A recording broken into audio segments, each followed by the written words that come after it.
जय बिहार, जय माननीय मुख्यमंत्री नीतीश कुमार, जय सांख्यिकी स्वयंसेवक बिहार। भाई नमस्कार। आपका भाई मनोज वर्मा, दिनांक 19/3/2023। फिर गलत 2024 ना। सुबह से बहुत परेशान था। मेरा छोटा भाई किसी कारणवश नाराज है, पर सुबह से बहुत सारे प्रयत्न किए। कल से वो परेशान था, पटना गया। अभी उसका मैसेज आया, जानबूझकर उकसाया गया उसको कि मैसेज लिखने के लिए विवश होना पड़ा भाई को। मेरी उससे कोई व्यक्तिगत लड़ाई नहीं है और ना उसकी मुझसे व्यक्तिगत लड़ाई है। मैं हर बार की भांति इस बार भी संकट मोचक की भूमिका में आपके सामने हूँ। जब जब सांख्यिकी पे संकट आया या कुछ भी मैसेज हुआ, मनोज वर्मा सबसे पहले सामने आया। सर्वप्रथम मैं ये कहना चाहता हूँ कि किसी मैसेज पे ध्यान न दें। याद कीजिए, अभी भाई के साथ कुछ ऐसे अवांछित तत्व जुड़े हुए हैं या उनकी बातें, उनसे उन लोगों ने कान भरा, जिसके कारण वो सच्चाई से कोसों दूर है। सच्चाई से कोसों दूर है। मैं बोल रहा हूं ना तो बोल रहा हूं। मुझे उससे कोई सिकवा गिला नहीं है। सबसे सर्वप्रथम ये बता दूं, वो मेरा कल भी छोटा भाई था, आज भी है, आगे भी रहेगा। मैंने कहा ना कि सांख्यिकी में मेरा कोई ऐसा नहीं, मेरा ना कोई मित्र है ना शत्रु है। वो अपने तरह से मेहनत कर रहा था और मैंने पिछले वीडियो में भी उसके बारे में कोई एक अपशब्द नहीं कहा, भले ही कटाक्ष किया, लेकिन अपशब्द नहीं कहा। आज आप लोग उसके मैसेज के द्वारा, कल से ही थोड़ा सा वो मैसेज जो डाला उसके बाद बहुत सारी बातें हुई। आप लोगों के बीच एक मनोज वर्मा ही है जो किसी भी संकट या परिस्थिति होती है ना, तो आकर आपको सही जानकारी देता है। मैं कहता हूँ कि उसने कहा, मेरे छोटे भाई ने वही कहा जो उसे बताया गया। उन बातों पर ध्यान नहीं दीजिए। और सबसे पहले मैं ये कहना चाहता हूँ, इस भाई के पोस्ट के माध्यम से एक चीज़ तो आप लोगों के सामने आया ना। कल तक यही चाटुकार लोग, छोटे भाई को नहीं बोल रहा, उसके साथ रहने वाले चाटुकार लोग और सबूत के मांगने वाले गैंग वाले, जब मैं ये कहता था कि भाई आप 30 सदस्यीय कमेटी में हैं, तो मुझसे सबूत मांगा जाता था कि है कि सबूत दो, सबूत दो, सबूत दो। अबे तू पहले ये देना कि तू अपने बाप की औलाद है, अपनी माँ से ये पूछ के आ, तब सबूत मांग। मैं यही कहता था ना उस समय, कहता था ना। सबूत कोई कहाँ से देगा? जानता हूं विभाग की गोपनीयता भंग करने पे ना क्या स्थिति होता। कागज सबूत दिखाना मतलब कागज दिखाना, कागज दिखाना मतलब कि बहुत बड़ी टेढ़ी खीर है। उसका क्या दुष्परिणाम होता मैं पहले भी बता चुका। अब तो सबके कलेजे में ठंडक पड़ी ना कि 3 सदस्यीय कमेटी में है। जो बात मनोज वर्मा कहता था वो बात सत्य है। अब लो मैं कहने जा रहा हूं, जिस चीज की आप लोग बेसब्री से इंतजार कर रहे हैं ना, वो भी कहूंगा। सर्वप्रथम मुझे एक बात का सदैव दुख होता है, चिढ़ होती है। मुझे गाली बकने के लिए, अपशब्द कहने के लिए विवश होना पड़ता है।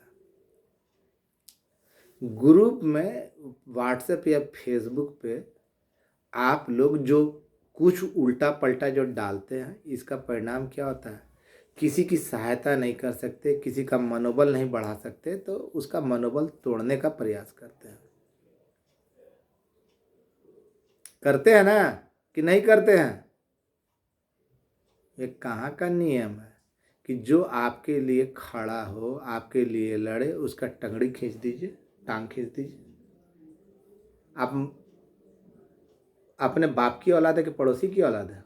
ऐसे लोग जो ऐसे कृत्य करते हैं, उनसे पूछना चाहता हूँ। बहुत बुरा लगता है, बहुत बुरा लगता है। जो आदमी आपके लिए मर रहा है, उसकी सहायता नहीं। एक ना जाने किसका जन्मा हुआ है, बीएन भारती की साला किस जगह का नहीं है वहाँ का, वो हमेशा उल्टा पलटा कमेंट करता है। और ऐसे लोगों को ग्रुप में प्राथमिकता जो देते हैं ना, वो उनसे ज़्यादा। अभी मेरे छोटे भाई का कान भरने वाला भी ढेर सारा लोग है। कर इन सब बातों को गौन कीजिए, इन सब बातों का अभी समय नहीं है। लेकिन मनोज वर्मा जो बोलता है ना, डंके की चोट पर बोलता है, झूठ नहीं बोलता। झूठ किससे बोलूँगा? जब खुद को आपका भाई बता रहा हूँ तो झूठ बोलूँगा तो किससे बोलूँगा? ये बताइए ना। जब कहना शुरू किया था ना, काम हुआ नहीं हो चुका है। सारी चीज़ें सिलसिलेवार ढंग से मालूम है मुझे। वो मालूम है ना जो अभी मौजूदा समय में जो लोग सक्रिय हैं, उनमें से किसी को शायद ही मालूम होगा कहाँ से, कैसे, कब काम हुआ। सारे चीज़ विवरणी जब देना शुरू करूँगा ना, जो ग्राउंड स्तर पे काम करता है ना, उसको सारी विवरणी मालूम होती है। हवाई फायर नहीं है कि अचानक टपक गया और काम हो गया। बताया ना आप लोगों को, समायोजन एक लंबी प्रक्रिया है। और वही है अभी जो मैसेज आप लोग देख रहे हैं। भाई साहब, छोटा भाई जो मेरा है, वो बिल्कुल अपने हिसाब से सही बोल रहा है, अपने हिसाब से सही बोल रहा है कि उनको। भाई एक बात आप लोग ध्यान दीजिएगा, ध्यान दीजिएगा। जो मैं कहने जा रहा हूँ उसका अक्षर से ध्यान दीजिएगा। सर्वप्रथम अति गोपनीय मामला है। जब विधानसभा विधान परिषद में सरकार इसका जवाब नहीं दी, सीधे कह दिया कि निरस्त हो चुका है, ये चला गया, इसका कुछ नहीं होगा, पैनल निरस्त है। सुनते जाइएगा, अगर धैर्य होगा तो सुनते जाइएगा। अब विशेषकर वैसे निर्लजों को तो और ज़्यादा सुनना चाहिए जो कमेंट करते हैं मनोज वर्मा पर। पैनल निरस्त है, लेकिन हर बार है ना, किसी का आरटीआई आया तो मनोज वर्मा सबसे आगे खड़ा होकर बोलता था ये बिल्कुल बेबुनियाद है, ये गलत है, ये जवाब सरकार केवल खाना पूर्ति कर रही है। बोलिए सही है या गलत है ना? जब सरकार विधानसभा में या विधान परिषद में जवाब नहीं देती, अब ये मत पूछना कि मुझे कैसे मालूम है, ये मत पूछना कि मैं कैसे जानता हूँ, वो बताऊंगा भी नहीं। लेकिन मैं झूठ नहीं बोलता, मुझे वो मालूम है जो आपको नहीं मालूम है, या जो अभी मौजूदा समय में जो मैसेज मेरा छोटा भाई लिखा उसको भी नहीं मालूम है। दिल का साफ लड़का है, लेकिन है ना, लोगों के कहने पे आ जाता है। सर्वप्रथम ये बात तो खत्म हुई। दूसरी बात, ये एक सतत प्रक्रिया, कहाँ से शुरू हुआ, इसका आधार क्या था, पहले जोड़िए। उसके बाद इसमें क्या क्या प्रक्रिया हुई, वहाँ से फिर कहाँ गया, कहाँ इसको लिस्टिंग किया गया। उसके बाद बजट विभाग में, वित्त विभाग में जाता है। वहाँ कम से कम है ना 15 से 16 महीने लगते हैं। नहीं जानते तो जान लीजिए। उससे पहले है ना, ये सबसे पहले जब सारा प्रक्रिया पूरा हुआ, जैसे बताया कैसे आवेदन दिया था ना, 4 लाइन का आवेदन था। वो माननीय मुख्यमंत्री महोदय को बहुत अच्छा लगा था और 8 आवेदन पड़ा था। मैं लंबा लिखता नहीं, बोलता भले लंबा हूँ लेकिन लिखता छोटा हूँ। 4 लाइन का आवेदन था, माननीय मुख्यमंत्री को 8 आवेदन पड़ा था। उन्होंने उसी समय मुझे ना, उस समय के तत्कालीन जो प्रधान सचिव थे माननीय दीपक बाबू, उनको बोला कि इसका मैटर को देख लीजिए और इसका फ़ोन नंबर लीजिए और इसको इति कीजिए। सबके सामने मंदिर प्रांगण में अभी आप लोग को नहीं मालूम पूरी बात है। उसके बाद वहाँ से सूचना दिया गया, मैसेज दिया गया, बुलाया, जो प्रक्रियाएं थी वो आप लोगों के सामने है। कैसे डीएसओ के पास गया, जानकारी बोला गया, लिस्ट मांगा गया, उसका बाद हमको बुला कर बोला गया, ये सारी चीज़ें आपके पास है, ये सब जानते हैं ना, ये बताने की ज़रूरत नहीं है। उसके बाद जब भी मिला अपने स्तर से जितना मुझसे बन पड़ा, चाहे व्यक्तिगत हो या सामूहिक हो, करता गया। और इस बीच उन सभी साथियों का शुक्रिया जिन्होंने समय समय पर उनको ज्ञापन दिया। ये हुआ बात। और उसके पश्चात है ना, अमली जामा, KG4 के अमली जामा के 21 नंबर टेबल पे, नहीं जानते तो सुन लीजिए, 21 नंबर के टेबल पे आपकी बुनियाद रखी गई। 21 नंबर टेबल पे वहाँ से जब सारी बुनियाद रखी गई, सारी लिस्टिंग वगैरह हो गई, 4-5-6 महीने का समय लगा। उसके बाद बजट मतलब वित्त विभाग में गया, कार्मिक से होते हुए रूपरेखा थे। बजट में सारे बहुत समय लगता है, 1.5 साल के बीच। तो वहाँ से सारी रूपरेखा तैयार हुई। फिर अन्य विभागों में गए, जो अभी आपको बताना उचित नहीं समझता। 23 जून 2023 को ही NIC को चला गया। केवल माननीय का इंतजार था, आदेश का इंतजार था, रोका गया था। जब माननीय मुख्यमंत्री महोदय ना मेरे गांव पे आए थे, तो हम लोग सब लड़का लोग उनको ज्ञापन देने के लिए गए थे। तो इसी बीच हमारा जो संजीव था ना, वो रो रहा था, रोने लगा। तो माननीय मुख्यमंत्री महोदय है ना, बोले ना कि चिंता मत करो, तुम्हारा काम। क्या बात है भाई, कि तुम्हारा क्या प्रॉब्लम है? तो बोला सर हम सांख्यिकी स्वयं सेवक है। बच्चा जैसा दिखा तो बोले, तो बोला तुम्हारा काम तो कर दिए। सार्वजनिक रूप से कहा, बहुत सारे लोग तो वहाँ पे सुने। तीसरी बात, अभी हाल फिलहाल में 2-3 महीने पहले एक और दोस्त, सांख्यिकी ही है, शादी विवाह में काम करता, वो जब गया झारखंड में, तो वहाँ के मंत्री जी के घर में शादी था, तो उनको बोला अपनी प्रॉब्लम। तो उन्होंने माननीय मुख्यमंत्री महोदय से बात की। उन्होंने बताया कि हम तो इसका काम करते, विभाग के कारण दे दिए। ये तो स्तर से क्लियर हो गया, उनके स्तर से। दूसरी बात, जो सबसे महत्वपूर्ण बात यहाँ बताई गई कि कैबिनेट से जारी कर, जैसे पदाधिकारी महोदय बताएं। अब क्या बताएं, ये तो वहाँ पे हम थे नहीं, और कहाँ पे बताएं ये भी हम नहीं जानते हैं। जिस विभाग से निकलता सारा काम सामान्य प्रशासन से हुआ ना। जिस विभाग से निकलता है या मूल विभाग को वहाँ पे जाता है या नहीं जाता है, ये तो अभी बताना सही नहीं होगा। लेकिन कैबिनेट में जाएगा, इसकी कोई भूमिका नहीं है, इसकी कोई भूमिका नहीं है। मिसगाइड किया गया। हम तो पहले ही से बोल रहे थे कि दफ्तर का चक्कर छोड़िए, आपको जो समय बताया जा रहा है उसमें आ जाएगा। लेकिन मानने वाले मानेंगे नहीं, अपना काम करेंगे। तो वहाँ से है ना जाएगा, क्योंकि यह कोई भी कमेटी माननीय मुख्यमंत्री महोदय, केंद्रीय मंत्रिमंडल के सदस्यों और इसके साथ साथ राज्यपाल के महोदय के मुहर के बाद ही बनता है, और उसे पूरा पावर होता है। अगर मंत्री कैबिनेट की बैठक में जाएगा तो जो पैनल निरस्त है, तो पूरे पैनल को जब बहाल किया जाएगा तो पूरे पैनल बहाल हो जाएगा। और अदालत के निर्णय पे कोई कैबिनेट नहीं होती। नहीं जानते तो सुन लीजिए, अदालत का निर्णय सर्वमान्य होता है, उसके बिना उसकी जो कार्यकलाप होते हैं बिना किसी व्यवधान के पूरे किए जाते हैं। आगे खुल के बताना अभी उचित नहीं होगा जब तक नहीं निकलता। मैं आप लोगों को जितना इनडायरेक्ट में बता रहा हूँ, समझने का प्रयास कीजिएगा। कल तक सब लोग मांगते थे ना सबूत जी, कि 3 सदस्यीय में सबूत दो। अब कोई नहीं बोलेगा। और मैं बोल रहा हूँ कि होली मिलन समारोह होगा तो होगा। रोक सकता है तो रोक ले, कोई रोक सकता है तो रोक ले। मुझे माननीय मुख्यमंत्री महोदय पे बहुत बड़ा घमंड है, और मैं जानता हूं कि उनके कर कमलों के द्वारा हमारा कल्याण कर दिया गया है। कौन क्या बोलता है, क्या नहीं बोलता है।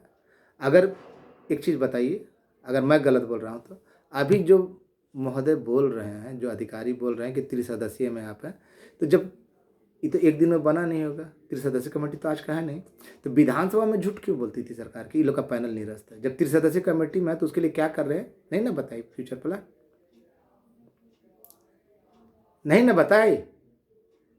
साव जी का डब्बा नहीं, मुरब्बा नहीं, कि जब मन किया डाल दिया, जब मन किया निकाल दिया, है ना? ऐसे भ्रम में रहिए मत। मालूम बोला ना कि जो लोग ग्राउंड स्तर पे काम करते हैं उनको सारी चीज़ें मालूम होती है। अभी तक किसी को मालूम बहुत कम, 2-4 लोगों को छोड़कर ना किसी को नहीं मालूम होगा प्रक्रिया क्या क्या हुआ था। आज आप लोगों के सामने आधा का खुलासा किया ना, आधे का खुलासा किया, इसके लिए क्या क्या पापड़ बेलने पड़े हैं ना, आप लोगों को नहीं मालूम होगा। और फाइल की बात थी ना, योजना विकास विभाग ने, मैं वो खुल के बोलता हूँ कि फाइल को कहाँ ढूंढा जाएगा, अगर पूछिए तो मैं बताऊंगा।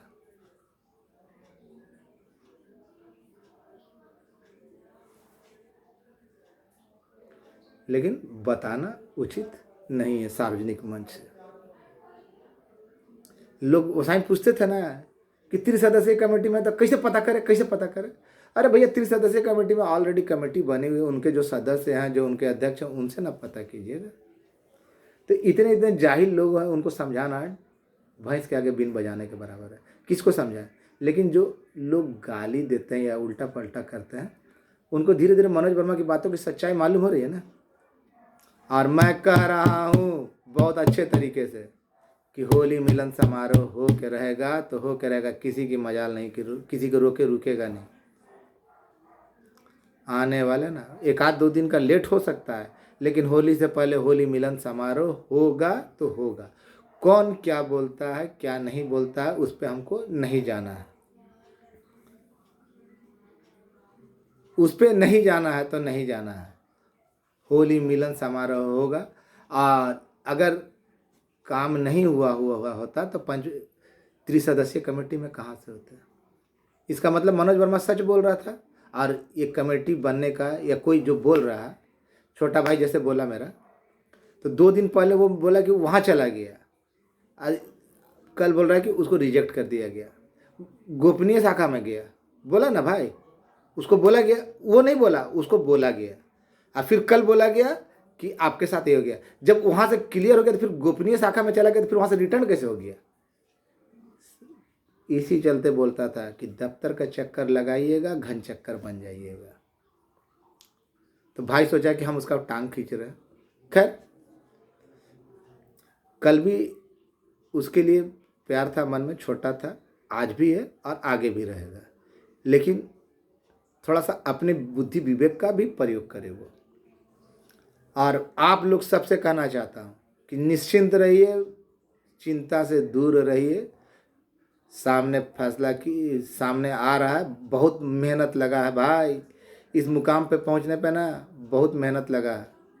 इस मुकाम तक पहुंचाने में, आपको पहुंचाने में, मुझे गाली बकिएगा ना, थोड़ा सा तो शर्म कीजिए। जो आपके लिए, आपके बीवी बच्चों के लिए आपकी लड़ाई लड़ रहा है, उसको गाली देते हो कि मनोज वर्मा तुम साला ऐसा है, तुम ऐसा है, चोर। किससे चोरी किए? किसके बाप की औकात है भाई? 5 साल 6 साल जेल चल जाएगा, 5-6 साल तक लगातार इसका दौड़ते रहेगा डेली नियमित रूप से, या इवन कोरोना काल तक में। वैसे लोग हैं ना। और उससे भी ज़्यादा दुख होता है तब होता है ना कि जब कुछ लोग ग्रुप में वैसा कमेंट करता है, बाद बाकी ना नामर्द की तरह सुनते रहते हैं। अरे जिंदगी का सबक लिए। ये जाति और धर्म का जो नारा है ना, उससे ऊपर उठिए, ऊपर उठिए, ऊपर उठिए। जो आपकी लड़ाई लड़ रहा है, वो चाहे किसी भी जाति का हो, किसी भी धर्म का, आपके हिस्से की लड़ाई वो लड़ रहा है, उससे ऊपर उठिए। दामाद और मेहमान खोजने के लिए नहीं निकले हैं, अपनी नौकरी के लिए जो कर रहा है ना, उसके लिए निकले हुए हैं। जो आपकी हक की लड़ाई लड़ रहा है उसका लिहाज कीजिए। कुछ नहीं कर सकते तो टांग खींच दे रहे। और जो लोग हैं ना ज़्यादा नेगेटिव कमेंट करते हैं, मैं तो बारंबार बोलता हूँ कि भैया तुमको अगर दिल में बहुत ज़्यादा है तो एक बार मेरे पर्सनल पे आ जा, देख लेते कौन जीतता है। मैं डरूंगा तब ना भाई जब मैं गलत किया हूँ। मैं अन्य की तरफ फ्रॉड नहीं। आपसे हेल्प मांगना, सहायता मांगना गुनाह है। कोई बोल देगा मनोज वर्मा के ऊपर एक उंगली टिका टिका सकता है कि झूठ बोल के ये लिए हाँ मैंने मुंह खोल के मदद मांगी है। तो आपकी लड़ाई सामाजिक रूप से लड़ रहा हूँ तो मदद किससे मांगूंगा? किसी के घर वाले देंगे तो क्यों देंगे? किसी के घर वाले अगर ये करेंगे तो क्यों देंगे? मैं खुद इतना ये करता हूँ। आप लोग में बोलिए ना दिल पे हाथ रख के कि इतना आप लोगों को औकात थी। आज तक तो कितना नेता आया, कितना नेता गया और आएगा भी भविष्य में। लेकिन इस तरह संकट की परिस्थिति में आपको प्रत्येक घटनाक्रम से अवगत कराता रहा। आंखों का पानी आप लोग का बेशरम की तरह मर गया। धिक्कार है ऐसी जिंदगी पे। अगर जुल्म करना अन्याय है ना तो जुल्म सहना उससे भी बड़ा अन्याय है। समझ गए ना? और मैंने कह दिया ना कि होली मिलन समारोह होगा तो होगा, हर हाल में होगा। कौन क्या कहता है क्या नहीं कहता उस पर जाने का मनोज वर्मा कभी परवाह नहीं करता। जानता हूँ ज़्यादा से ज़्यादा होगी तो मेरी मौत होगी। जब उसने लिख दिया ना कि जाना है तो कोई रोक नहीं सकता। लेकिन मैं डरता नहीं, क्योंकि मैं किसी के साथ गलत करता नहीं। इल्ज़ाम तो बहुत तेरे लगे, मैं बिंदु बार जो जवाब देता हूँ किसी के ऊपर, वैसा नहीं कि आरोप लगाकर भाग जाता हूँ। लोगों को, जो लोग काम करते हैं ना शुरुआती स्तर पे, ग्राउंड लेवल पे, उनको सारी प्रक्रिया मालूम होती है। यहाँ पे ये बात ध्यान देने की है कि जो अधिकारी बिना मुख्यमंत्री के आदेश के आपके सामने जुबान नहीं खोल सकता, वो सारी फाइल खोल के दिखा देगा। हमको तो नहीं लगता। और मैं जानता हूँ कि एक आदमी से दो आदमी होता तो वहाँ पे उनकी जुबानें इतनी हो जाती है। ये उनकी कमजोरी नहीं, उनकी मजबूरी है। क्योंकि उस सरकार के मातहत अभी हम जो बोल पा रहे हैं ना, तो अभी हम स्वच्छंद हैं, अभी कुछ नहीं हुआ। लेकिन जब यही हमारे पास है ना, जब नौकरी आ जाएगा ना, तो हम भी बोलने से पहले 10 बार सोचेंगे। ये होता है नौकरी।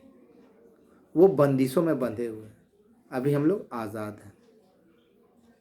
माननीय मुख्यमंत्री महोदय पे मैं बारंबार इसीलिए कहा ना कि हमारा कल्याण उन्हीं के द्वारा का। और जो ये बोल रहे कैबिनेट की कोई आवश्यकता ही नहीं है, क्योंकि कमेटी को कैबिनेट का दर्जा प्राप्त है। अगर कैबिनेट से आना होगा ना तो 72,000 का पैनल वापस हो जाएगा, जो नामुमकिन है। इसलिए कौन क्या बोल रहा है उस पर मत जाइए। आप लोग निश्चिंत रहिए, संयंत्र रहिए और इंतज़ार कीजिए। आप भले मुझे भाई नहीं माने, मुझे उल्टा पलटा अनाप शनाप बके, लेकिन धिक्कार लगता कभी तो अपना गैरत को तो जगाइए। मेरी बातें धीरे धीरे सही होती है ना। आप लोगों को अवगत कराया था ना भाई, इंटरवेनर बताया था, कब से बोल रहा था, तो आप लोग हम ही को बोलते थे। सब बातें सच होने जा रही है और होगी तो होगी। हम लोग बहुत जल्द मिलेंगे तो मिलेंगे। कौन क्या बोलता है उस पर परवाह मत कीजिए। आपका किस्मत को माननीय मुख्यमंत्री ने भर दिया है और वो बहुत पहले ही वहाँ चला गया था। 23 जून 2023, समझ गए? उसमें कोई इफ़ और बट नहीं होगा, ना कोई बढ़ेगा ना घटेगा। जो करना था सो कर दिया, केवल इंतज़ार था, वो भी आदेश चला गया। अब इंतज़ार करना कब खुलता है। लेकिन जैसा कि अभी थोड़ी देर पहले बात हुई है कि बोले कि इंतज़ार करो, बहुत जल्द तुम लोगों के सामने वो आ जाएगा। होली मिलन समारोह तुम लोग मना सकोगे। आगे आपकी मर्जी, मानिए या ना मानिए, लेकिन साहस मत छोड़िए। आपके साथ कोई हो चाहे नहीं हो, जो लोग केस में नहीं है उनको भी मैं बार बार यही बात बोल रहा हूँ, भाई आपका भी कल्याण होगा। माननीय मुख्यमंत्री महोदय पे भरोसा रखिए, ब्लाइंड सपोर्ट कीजिए माननीय मुख्यमंत्री का। उन पे भरोसा रखिए, फेथ रखिए। वो आपके शत्रु नहीं, आपके अभिभावक हैं। कल्याण करेंगे तो वही करेंगे, उनके अलावा कोई और करेगा कि नहीं करेगा आप लोग बेहतर जानते हैं। आगे आपकी मर्जी। मुझे जो कहना था मैंने कह दिया, मानना है मानिए, नहीं मानना है मत मानिए, लेकिन जो मैं बोलता हूँ वही सत्य होता है। कुत्तों की आदत होती है भौंकने के, भौंकेंगे, जो गाली देने वाले वो भौंकेंगे, लेकिन उसका जवाब मुझसे अच्छा आप लोग देते तो ज़्यादा मज़ा आता है। लेकिन अफसोस होता है कि ऐसे लोगों के बीच में हूँ जो है ना, दो चार को छोड़ के कोई आगे बढ़ने को तैयार नहीं होता, बात सुनने को तैयार नहीं होता। खैर जो भी हो, भाई हूँ तो झेलना ही पड़ेगा। देखता हूँ जब तक बर्दाश्त की सीमा होती है। निश्चिंत रहिए, होली मिलन समारोह होगा तो होगा, हर हाल में होगा। कौन क्या बोलता है क्या नहीं बोलता उस पर जाने की आवश्यकता नहीं है। धन्यवाद, ज़्यादा बड़ा हो जाएगा। ठीक है, शुभ रात्रि। निश्चिंत रहिए, कल्याण होगा तो होगा। अब बहुत जल्द होगा होली मिलन समारोह के लिए, इंतज़ार कीजिए। एक वीडियो और आएगा होली मिलन समारोह की खुशखबरी देते हुए। समझ गए? धन्यवाद।